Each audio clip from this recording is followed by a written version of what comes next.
welcome to episode 4 of Carrie On With Carrie. Today, Ting and I are lucky enough to have Kristine, a good friend of ours, with us. She's such an amazing person.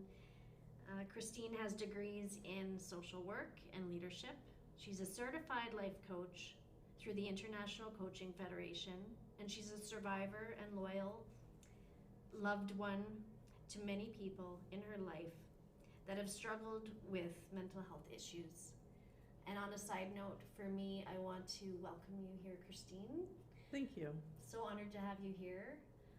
For me, I just wanted to give you a little more personal introduction to Kristine from my perspective of knowing her for just over a year now. The way I can describe Kristine is a very thoughtful individual. She walks into a room and you feel her presence right away. You see the light in her eyes, but you also can feel the quiet perspection that she has. She's somebody who sits back and she observes. She waits thoughtfully, and that's where I want to say she's a thoughtful person.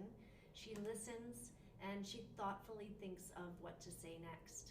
And I guess that old adage, think before you speak. And I really think that respect that she shows to others by showing that compassion really has always shined bright to me. That's how I see her. Aw, thank you, Carrie. Yeah, for sure. And thank you for being here. And I guess could you introduce yourself to the listeners and let them know a little bit about what made you want to come on here today? So I guess this is something that I'm quite passionate about because I have a lot of experience personally and professionally, working with people, their loved ones, families, friends who have had, I guess, crisis or issues that have come up that are related to mental health. We can have as simple as a car accident, which is not really simple at all, and that creates trauma, which then can cause a lot of different things that happen in terms of our mental health, our wellness. My daughter and I were in a car accident actually about 2 years ago, and she still struggles if she sees a car that's going to turn in front of us, kind of a left-hand turn. And yeah, these things are triggers, and it happens just the simplest thing. It could be like schoolyard bullying, whatever that might be. So it's quite personal. And in terms of a professional sense, I've worked with so many children and families that have been impacted by trauma, addictions, mental health, domestic violence, a ton of different issues. So I see that the importance of sharing what we can do to lift ourselves up and lift our collective mental health up. 100%. And for me, this perspective from the way when we talked about doing this together, the perspective of the caregiver to people suffering with mental health issues, addictions. What is the side of those, the caregivers, the ones that have had to watch the struggles, feel the guilt, have, what resources are available to them? So. Yeah, and that really was my purpose in terms of coming and sharing that perspective. Helping the helpers was really my thinking. Being a person who loves others who have struggled with mental health, it is really hard, and it actually affects our mental health as well. 100%.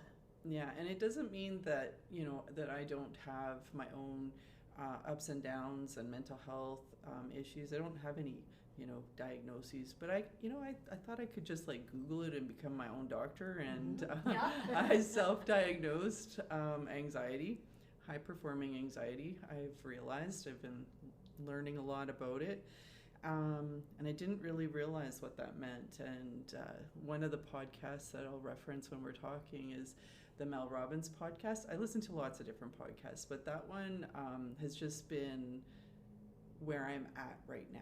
And it has helped me so much to think about and normalize some of the things that I didn't realize were impacting me. Right.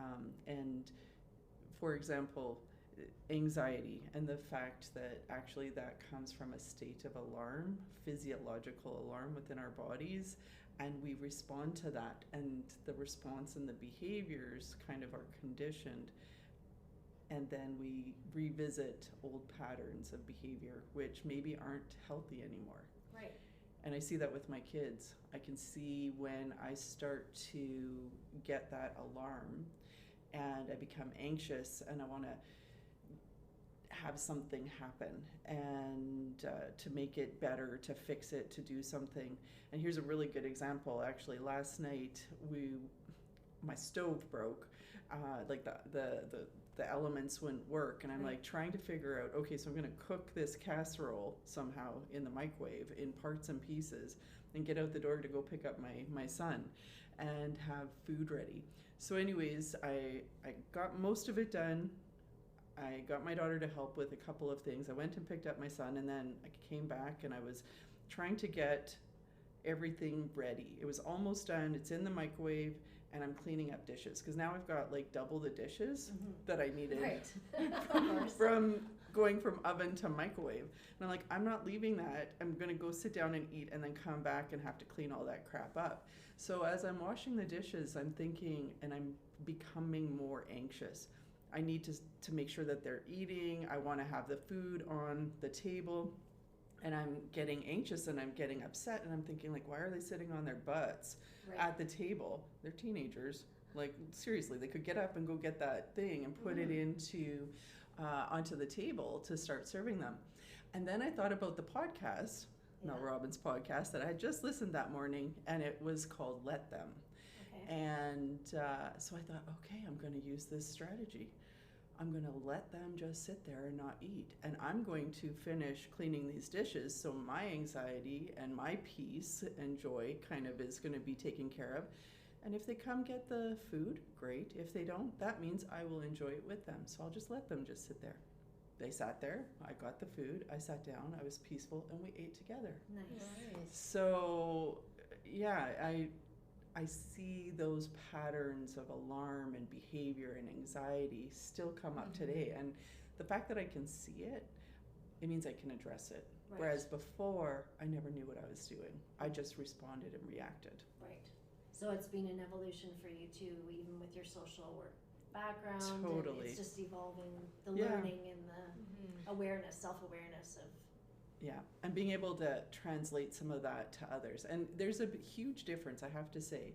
There's a huge difference understanding and responding to something professionally when you don't have like that kind of saying skin in the game. You care about people, and you do, I am thoughtful. I do want to respond in a positive, helpful way. But when it's your family, it's way different ball game. I respond differently, sometimes even to the point of paralysis. So in a situation professionally, I can walk in, I know what to do, I know how to respond, I can address a situation with confidence and somewhat with ease. But you put me in that same situation and it's my family member, I can be quite paralyzed. Right. And that's something that you can, because you can put your boundaries up with people that you don't know. You can put your like the safe boundaries that you need to disassociate from. That's you right. You don't see them in your everyday life. That's right. When you see the pain and from a family member, somebody that you love, you want to fix it, or right like you now, said, you just paralyze. Yeah. And I think that I've been evolving, and I've been able to learn as I go and learn how to process how to help myself so that I can help others. And that's really what this kind of conversation is about, is so then what do we do to learn about that, to identify those things and understand some of our responses. Right. So if you are comfortable sharing, what would you say for your childhood and upbringing, was there some key things that brought you to this point of like your anxiety, your feeling need to fix things? Where does it stem from? Mm-hmm. Did you want to share any of that? Yeah, for sure. I'm actually very open in Okay. sharing most things. I don't Yeah. share everything. That's good. That's good. But things that I've been able to process and work through, Mhm. and yeah, I've been able to process it and been working on it. It's a never-ending journey. I think we work on ourselves hopefully until we no longer living, right? Yes. Living and breathing. So it's a journey. When I was a kid, I actually had a very traumatic childhood, and it's really interesting if I think about that in my head. I didn't actually realize that. If somebody else told me what I had gone through, that they had gone through the same thing, Mhm. I would have understood, and I would have supported them in knowing that it was extremely traumatic. Mhm. So there's something called ACEs, Adverse Childhood Experience, and they use it actually internationally to use like a questionnaire and find out where you kind of sit, or a child where they sit in terms of adverse childhood experiences. And the reason why they want to look at that is because those traumatic experiences affect brain development. And the earlier they can identify those experiences, and the sooner they can try to address those and provide support, the less likely that we carry those things into adulthood. So here I am, and I'll say it on the podcast, I'm 50 and figuring all of that crap out. Yep. It's like I said, a journey.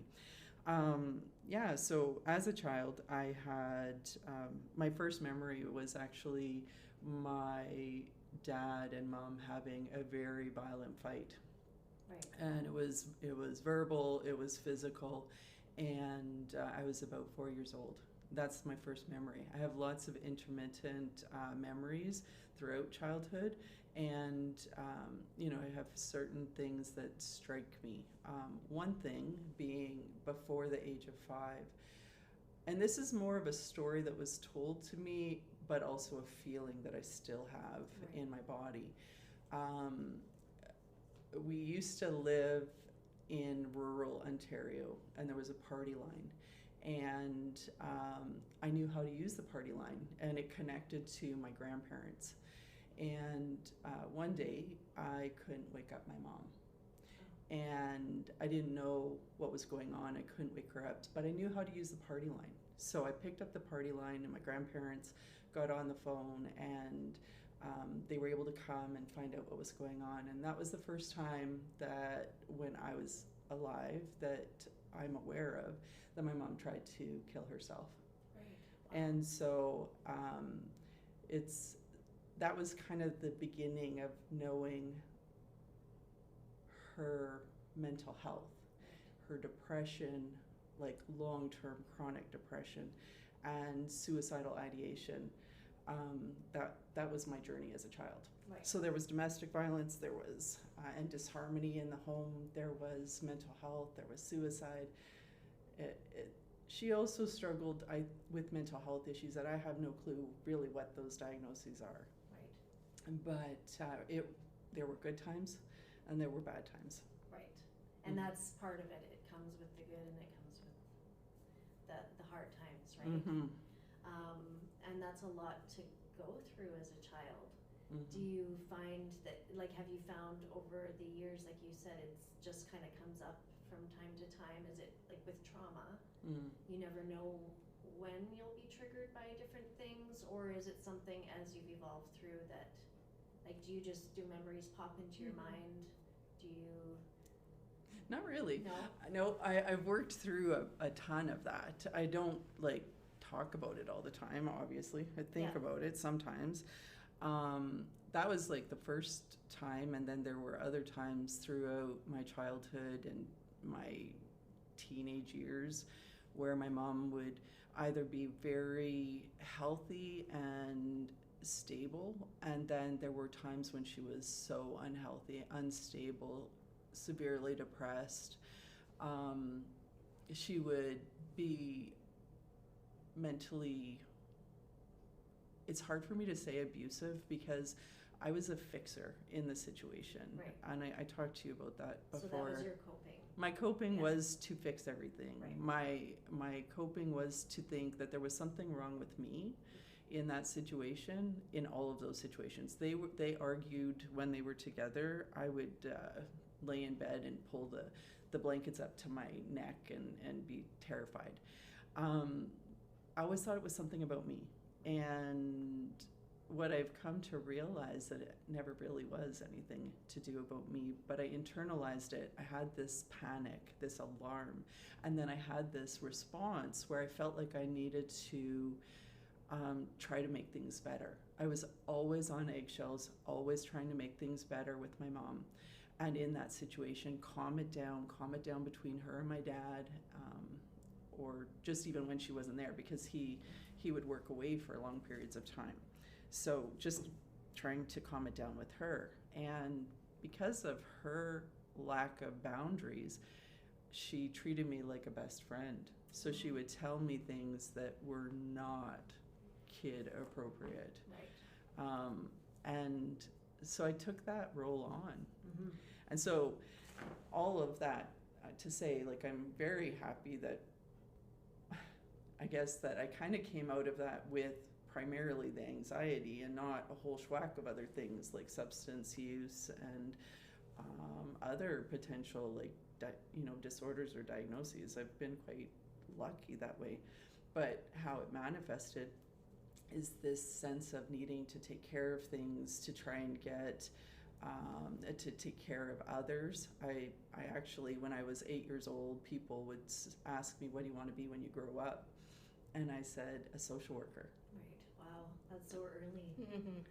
Yeah. And it was like, it was something that people felt was valuable. So Right. then that meant, I'm valuable. So it was a purpose and it was a mission, in a sense. But it was serving a purpose for me as it was serving a purpose for others. And so I've had to really figure that out as I've, kind of grown in my professional career and have really good boundaries. And if there were something that was happening, like if there was something that was happening in my professional life that was triggering me, then I would have to set up some boundaries and take time and stuff like that. Right. I guess the other thing that was interesting for me is I was able to compartmentalize Mm-hmm. like very well.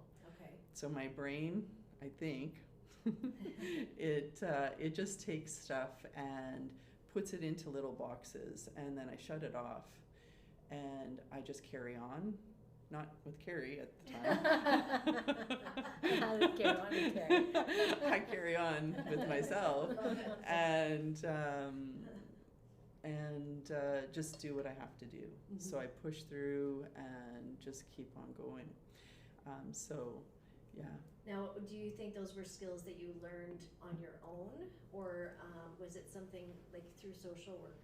Is it something that they teach you to in order to deal with that? Like, because that's the difference between somebody like yourself who has that professional side of things, where you've maybe been given some of those skills to navigate a relationship with somebody that is suffering from all these things.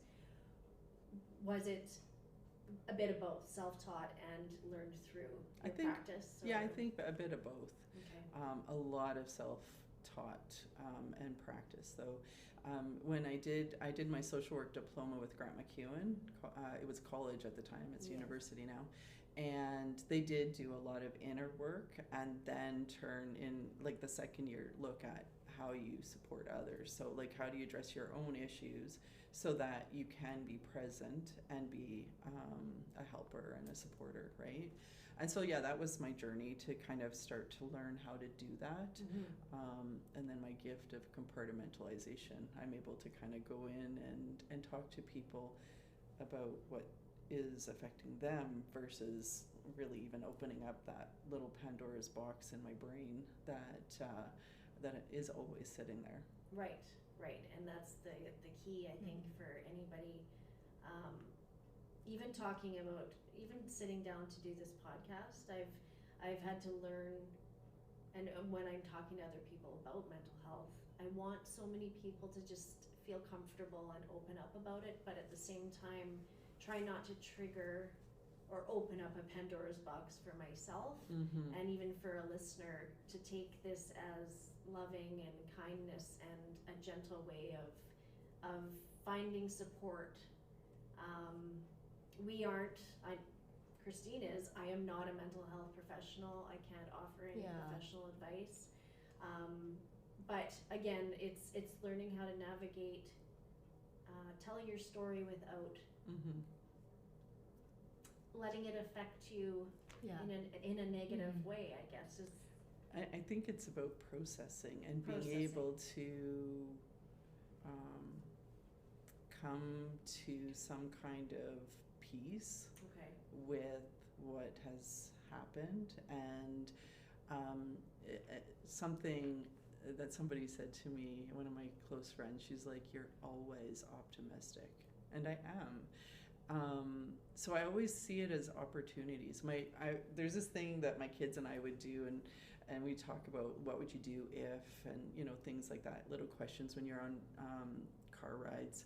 And my son always wants to know, like, what would you change? Like, if you could go back in time, what would you change? And I always say nothing. I would never change one single thing, because then I wouldn't be who I am, and I wouldn't have you in my life the way that I have you now. And are there things that I regret in my life? Absolutely. Are there things that, it would have been nice if they didn't happen that way? Yep.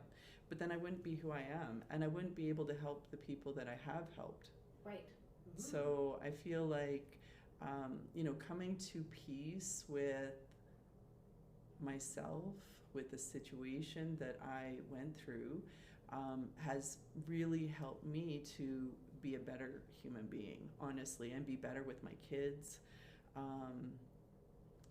And although I still have some of those anxiety moments, like last night cooking, and I'm like, ooh, I need to get this food on the table, I'm able to process it, and I can calm myself down, and it's like not react. Right.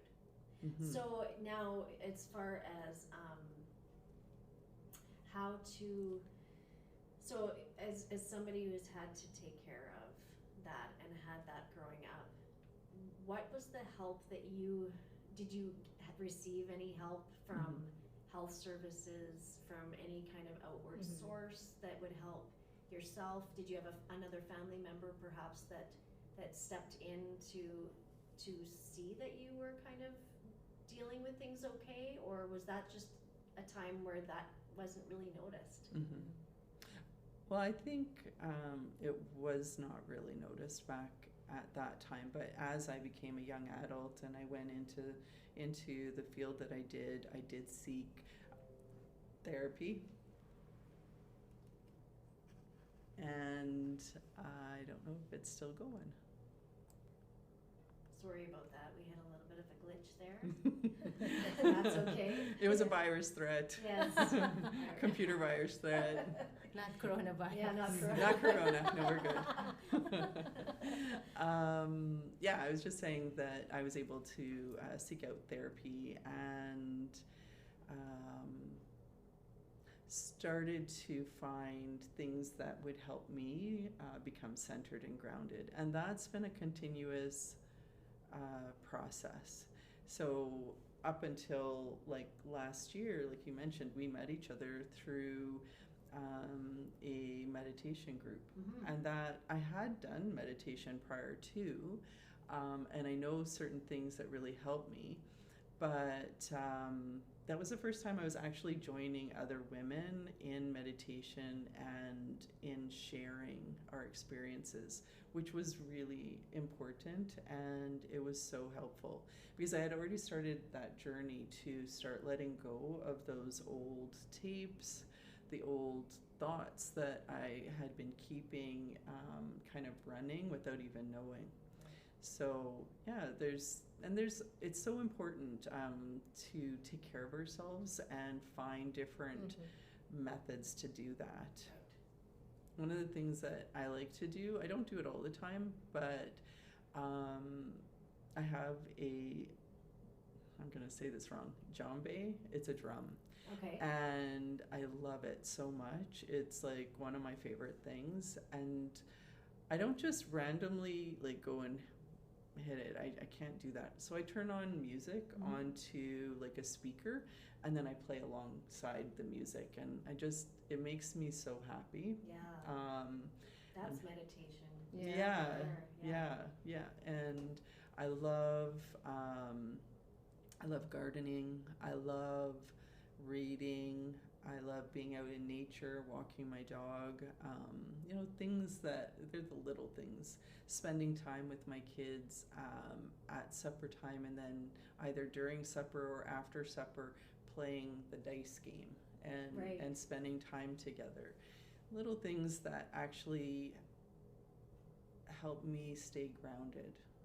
And then all of the self-learning stuff that help me kind of reflect and think about how I can improve and how I can grow and develop beyond those past traumas that I've had.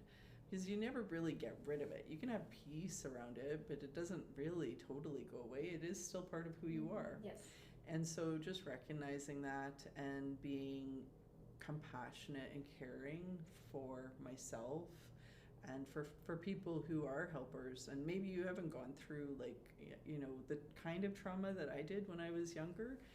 Like I said at the beginning, it could be something that was an incident that was traumatic and that caused an anxious response. It doesn't have to be like the deep, dark, really big thing that happened that can prompt those responses, right?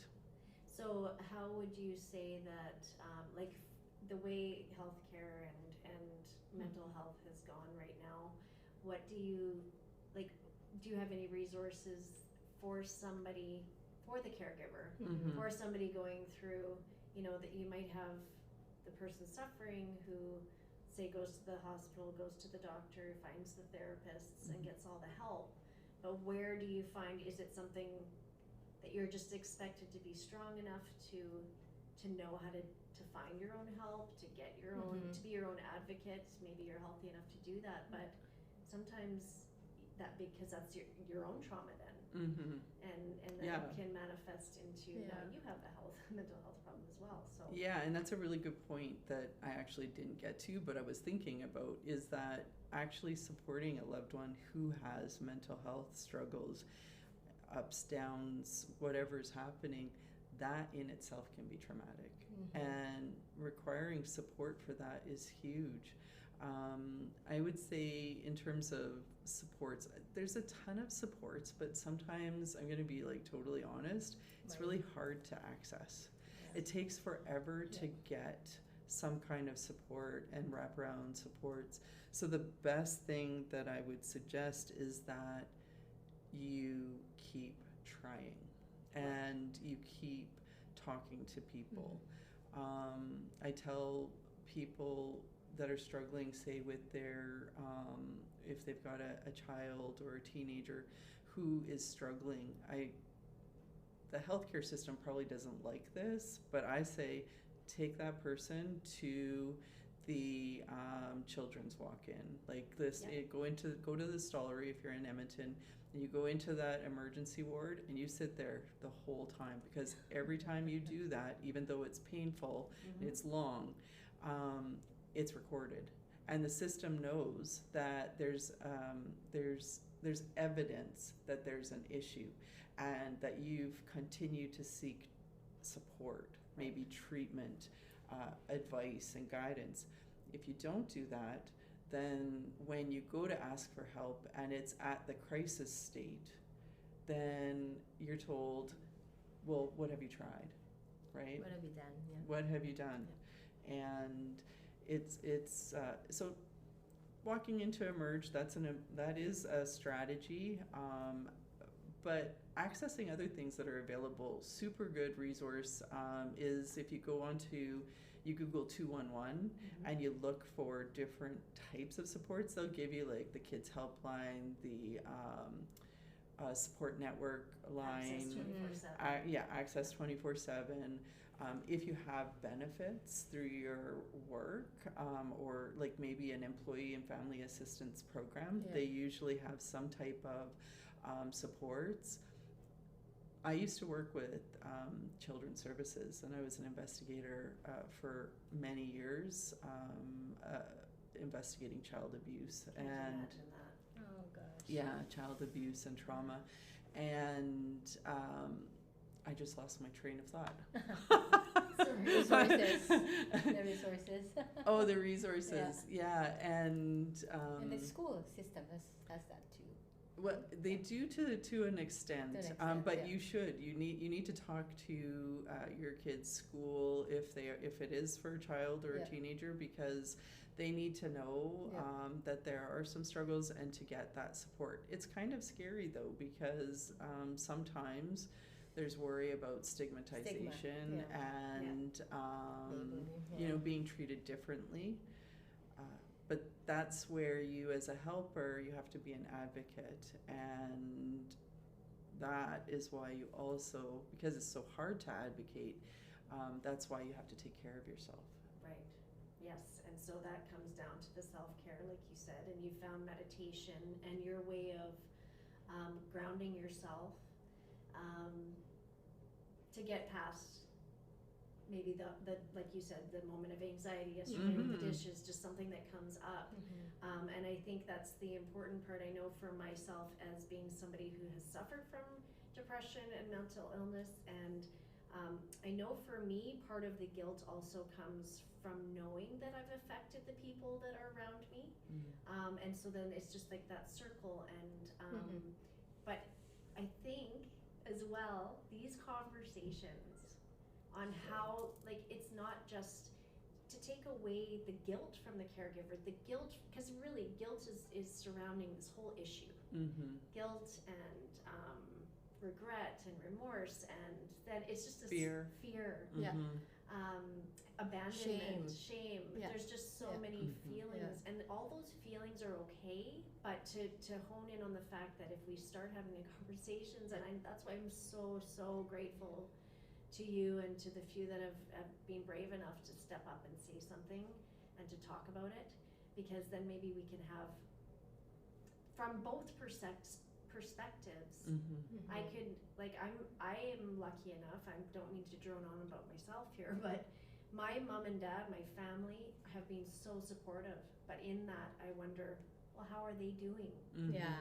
How are they doing? And I want them, when I am in a good place, to open up and say, well, what do you need? You know? And if that conversation's okay to have, and you make it normal, it will be okay to have, I think, over time. Yeah. You know? Just like communication is key in anything. It's 100% what you need is to communicate, and that's how you get help. Yeah. And even if it's somebody who you don't know on a access like 24/7, or through your EFAP, your family assistance program, or support network, whatever it might be, you can at least talk to somebody. That's the first part, but also reach out to other people, because there's more people affected by either their own mental health or others around them that struggle with mental health, and we don't talk about those things easily. And you know, for me, for so many years, I would just think that it was, like I said, it was something about me, and so I internalized and I didn't reach out. And then I learned, actually, it's not about me, and I actually can reach out, and there are people that will help and that will be supporters.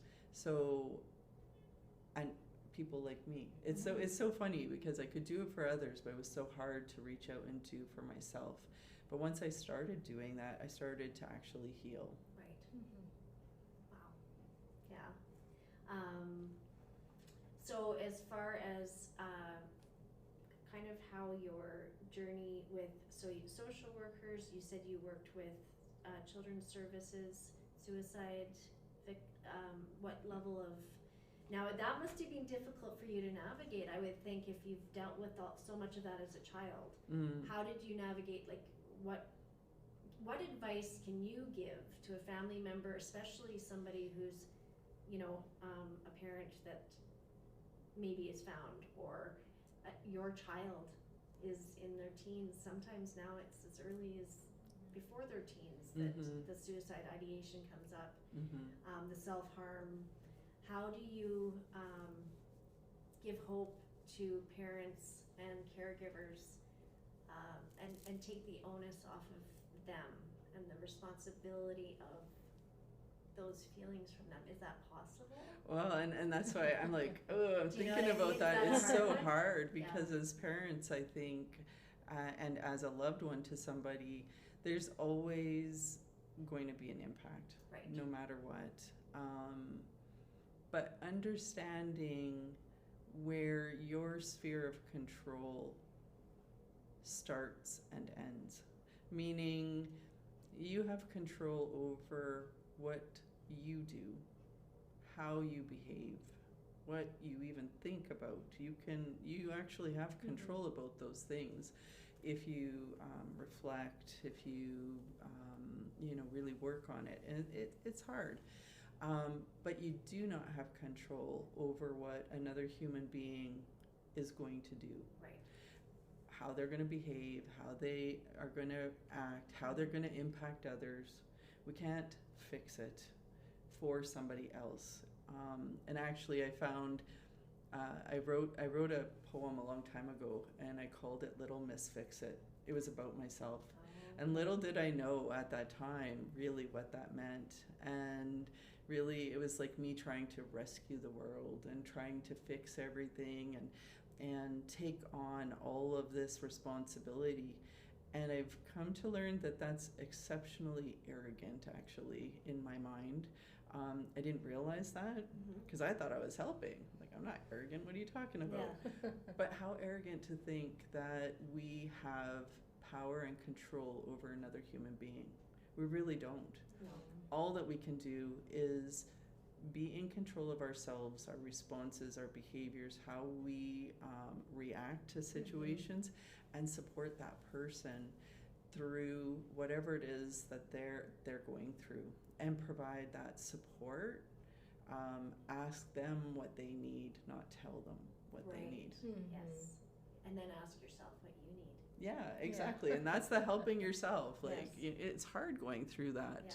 Because if you come from a place of really wanting, you're feeling guilty, you want to try and help, you want to try and fix, you really can't. And so getting to a level of peace and knowing that you cannot change somebody's mind if they're going to make a decision, even about suicide. Right. Yeah, that's not up to you. Nobody It's not else's your decision responsibility. except for that person's, Yeah. and it's not your responsibility. Although, whenever you're a parent, you feel like it is. You do. And Yeah. but all you can do is try all of those avenues to support your loved one, and that is the best that you can do. There's professionals out there that can help, and hopefully you can access them. And if you do, you've really tried the best that you can. Right. And that advocate, if you've tried your hardest, and so you've gone into from social work to you said leadership training, and you are now a life coach. Yeah. So can you tell us kind of the difference and what made you kind of make that transition? Is it like quite a bit different than the social work, or can you just explain a bit about life Sure. coaching? There are a lot of similarities, but the difference for me between social work and life coach was, and why I wanted to move away from the social work practice, was because I found talking with folks and hearing about their trauma, but not actually getting to a place of being able to action something for themselves, because they're in that place where they're not even, I don't know the right way of saying this, but they're not in a place where they are functioning at a level that they're healthy, that they're happy. They're in a place of They're maybe stuck. past, they're stuck, and that is a really hard place to be. And I kind of thought, I've done this for, since I was a kid, and I did it for many, many years in my career. And my move to being a life coach, you might have had past trauma, you might have struggled with those things, but the people that I work with will be folks who are in a place where they've been able to address some of those things. It still might pull them down, but they've been able to address them, and they know that they want to bring themselves to like the next level. Right. And I want to be able to support people. I would love to support everybody, but honestly, I learned I can't be a little Miss Fix It anymore. So what I want to do is actually be a supporter of people and what their journey is in achieving their goals, and their successes. I'm a better cheerleader than a fixer. Right. And it's from my understanding of life coaching. So when you're stuck in a depression, you're thinking about the past, and you are stuck in. So therapy, oftentimes, I know for myself, it's good. You need to deal with some past issues. You need to, go back to that childhood and maybe open some stuff up and start healing. But with the life coaching, you're moving forward. You have, and it's small steps to begin with. Start with a small goal and make it attainable, so that you're not, because that's oftentimes, I know for me, I'm like, oh, I'm gonna do this, I'm gonna have a podcast. But I've come out of a dark period in this last spring, and it's always a hard time for me. But when I come out of it, I feel every time, this has been probably the worst time I've had in many, many years.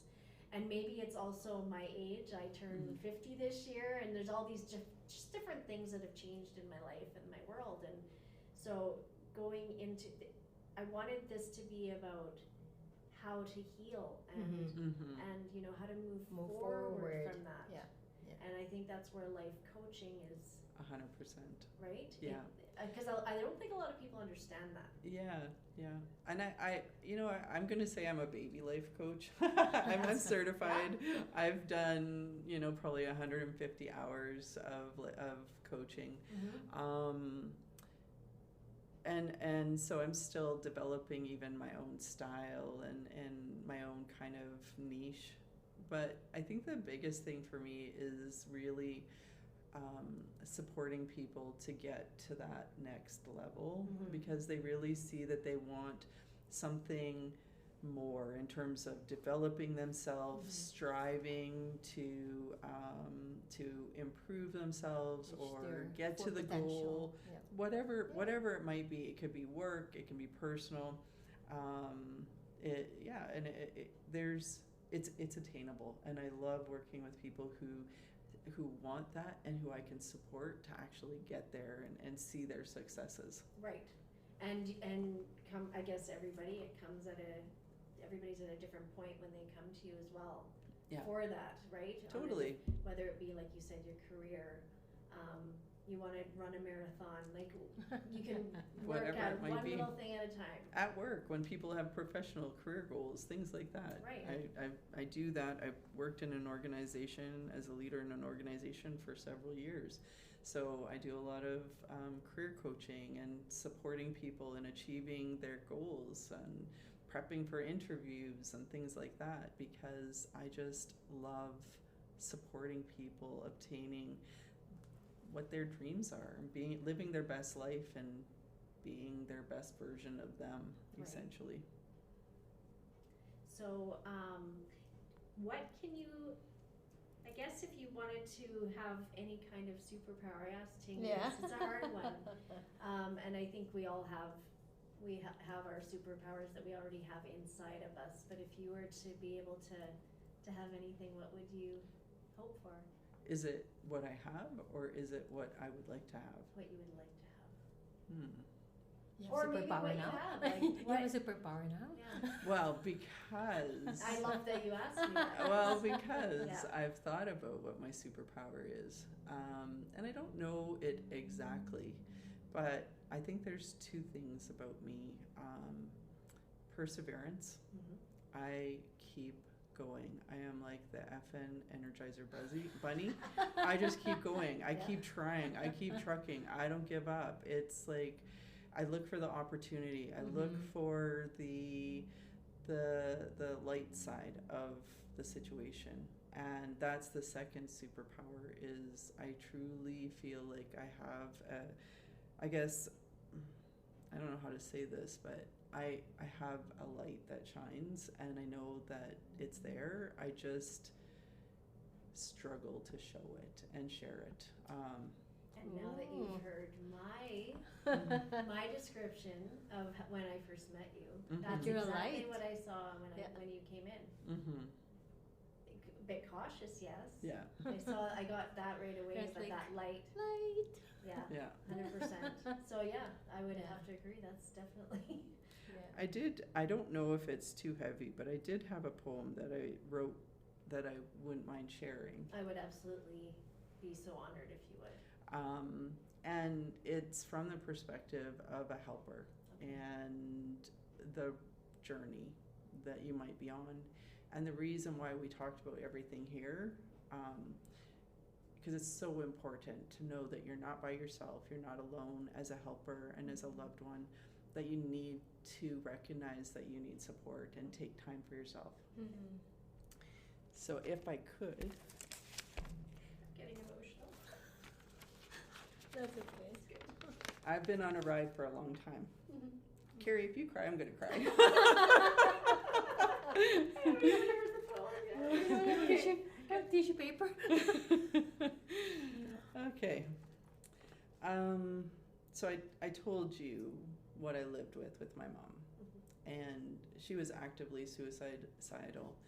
The last time, actually, I'll share. The last time she attempted, my son was not quite 1 year old, and she left in a rage from my home, and I was pretty certain she was going to be very vindictive and try and strike out at me.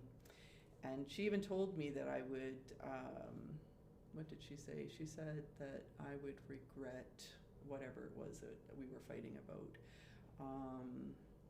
And so she ended up, she would be horrified if she knew I was saying any of this, but when she left, she drove up into the mountains and she tried to take her life. She tried to kill herself. And I knew, I had a feeling. I ended up phoning family members, but I was paralyzed in those moments, and I wasn't able to actually react and call mobile mental health. Like, oh my God, this is what I said. If it's somebody professionally, I would have known exactly who to call Right. and how to do it. Yep. But in that moment, I was paralyzed. And anyways, she was found 3 days later. She did survive, but we've had a very rocky relationship since, because I started putting up really super healthy boundaries. And this was like 15 years ago. Right. And so it's been a journey. So I wasn't going to read the first part, but I think I'm going to read it just because it's so important. Being a loved one of somebody who's struggling either with depression, suicide, any type of mental health. So the first part is called heartbreak, pain, waiting, holding my breath, listening at your door for a movement, for a breath. Is today the day? Is today the day that I lose you? Is today the day I lose my mind? Is today the day I lose my fear? And it will all go away. So that's listening at a door, not knowing if somebody's alive. And then the second one, is hostage taking. And this is that journey that is never ending, I think, and why it's so important to get help and support as a supporter. Again, it's called hostage taking. I'm buckled in. The bar is lowered and there is no getting out until this ride is over. Doesn't matter how much I want to get off. The highs and the climb to the top seems a sweet relief. But then we plummet. We hurtle to the next bend in this journey and the world flips upside down, topsy-turvy, heart smashing, fear rising, stomach churning, don't know where I am, wind whipping, whole body jarred. The world seems to be a crazy rush. And then we rush to the end, slamming to a hard stop. Sweet relief, it's over. It will be okay. We will be okay. You will be okay.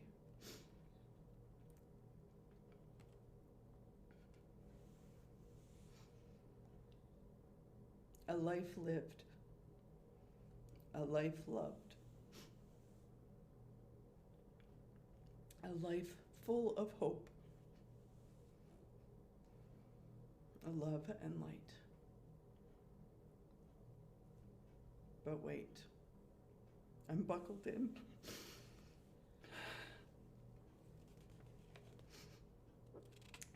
The bar is still lowered, and there's no getting out until the ride is over. Oh, wow. That's just beautiful. And that is my journey. It's not everybody's journey, but that's been the crazy wild ride. Of trying to be a helper, to try to be a supporter, to try and be a loved one, and realizing we have a choice, actually. We have a choice on how we handle those situations, and we can choose, actually, to not get on the roller coaster. We might have to be walking beside the person who's on the roller coaster, but what's so important is that we get off the roller coaster ourselves, get the support, get the help, Get off. and change that journey and change that pattern for yourself. And as you do that, you support other people, you support your loved one and see what's healthy. And they can learn. I think that they, those are the boundaries sometimes that you never know what can change somebody's direction for mental illness. Whether or not theirs was situational as well, or it was hormonal, or it was, sometimes Chemical imbalance. it's a chemical. There's so many, Yeah. so Yeah, many so things many. I could Things, list. yeah. Addictions. Sometimes that step back and it can, set your loved one setting that boundary can be the catalyst that helps that person get and seek help for themselves. 100%. Right. Because if we continue to try and fix or try and engage in that, and we're on the roller coaster we're actually not helping anybody. Right. It's codependency. That's Yeah. right, exactly. I can't even thank you enough for showing so much vulnerability. That was just beautiful. I almost didn't have the words to say, but I just, it just means the world to me that you felt comfortable enough to share that, and that you're in a place right now that it was just so beautifully written and said. So Thank thank you. you. Thanks for sharing. If I can help one person, just like what you Well, said. you've just helped me. Yeah. You did just help me too. She's helping me. She's my life coach. Yeah. There you go. Shh, I'm not supposed to say that, but you're allowed to say that. And I'm glad. See, and then the laughter comes, and just the camaraderie, like with having a group of people.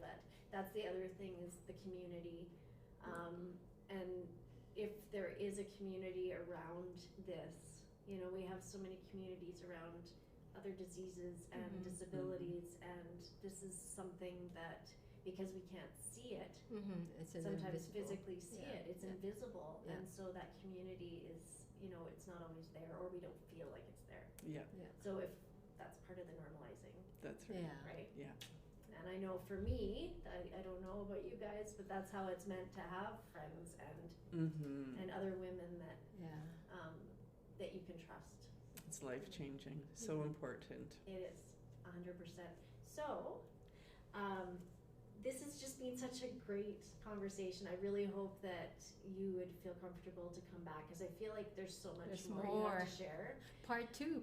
Yeah. Maybe in the future. There was definitely more I wrote down, and it went a little sideways. So But that's what I love about it, is it just, you never know which way it's gonna go, and Go with the flow, right? And yes. I do want to ask you though, what would be the one last best thing you could do at the end of your day to make your day before you hit the pillow? Well, actually, that was one of the things I wanted to talk about, and I will share the couple of resources in the podcast that I really like. So on the Mel Robbins show, they've got anxiety part 1, part 2. Yeah, I started That to is listen to, by the way. excellent, and talks about a lot of the things I kind of touched on. There's also a podcast about, I forget what it's called, and I don't have my notes now in front of me, but it's about setting yourself up in your future self for success. And so how you can do that is having an evening routine and a morning routine. And so I do have that for myself, and it is amazing. It creates such inner peace and a sense of accomplishment. It's just so peaceful, and so I would highly recommend listening to those podcasts, and that could be something we talk about even in the future, because setting ourselves up for success is part of, you know, getting to our best self and the way that we, you know, we hope to be in the world. 100%. Christine's also meditation. She's led a few meditations now, and I have to say, as you can hear from her voice, she's so calming. And I mean, do you find, I know for me, I've done some Ting as well, leads meditation, and I know for me it's a calming in itself. You know, it helps ground you. So even if your self-practice could be even just to talk yourself through a meditation. Chant, drum, right. Garden, journaling, Music. writing. Amazing. So thank you again. And yes, I'll have a few resources that I'll put up with the podcast that Kristine has said she'll kind of reach out, and we can give those to everybody. Thank you so much for listening, and I want to just thank everybody for the support so far. I've had, you know, so many people have reached out to with positive feedback, and and if there's anything that resonates with you or that you would like to see for a future episode, I would love to hear from you. Next week I have a male guest. His name is Pat, and he works out. He's a business owner, entrepreneur, and he's just a positive individual. So I'm looking forward to that next week. But again, thank you so much, Kristine. Thanks so much, Kristine. Yes, and thank You're you, welcome. Ting. Thanks, Carrie, for having me. Oh, absolutely. And like I said, anytime. And it means the world to me. It really, really does. So thank you. Thank you. Okay. Due to the sensitive nature of today's topic, I encourage anybody that's struggling with anything to reach out to 24/7 or reach out to any hotlines. I will put in my link, and to hope that you understand this is coming from a loving place. Thank you.